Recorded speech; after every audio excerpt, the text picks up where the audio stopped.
Bo'lmasa yana bizdan nima yo'q? Hokim yordamchilari nima yana sizga yordam? Kredit olasizmi yana qo'shimcha yana Daromadlarimni kengaytirmoqchi.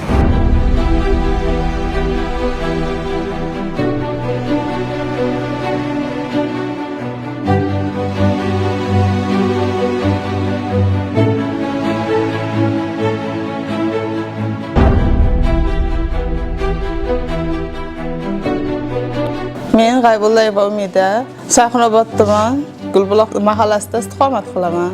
Hokim yordamchisining tavsiyasi bilan uyimdan kichkina tadbirkorlik sexi ochishdan, tikuvchilik sexi. Bu yerda mahallamizdagi 8 ta xotin-qizlarni ish bilan ta'minlaganmiz. Ishlab chiqargan mahsulotlarimizni Toshkentda o'zimizning do'konimizga yetkazib beramiz. Kelajakdagi rejalarimiz tikuvchilik seximizni yanada kattaroq qilib, 10 ta xotin-qizlarni yana ish bilan ta'minlash niyatimiz bor.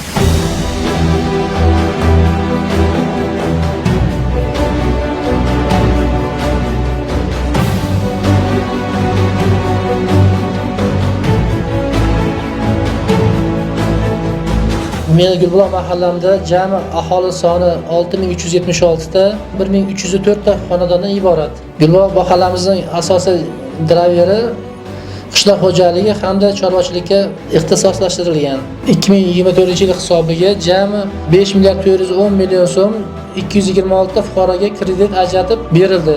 Ulardan tashqari jami 111 million so'm 23 ta ishsiz fuqarolarimizni subsidiya bilan ta'minlanib, o'z xonadonida tadbirkorlikni olib bormoqda.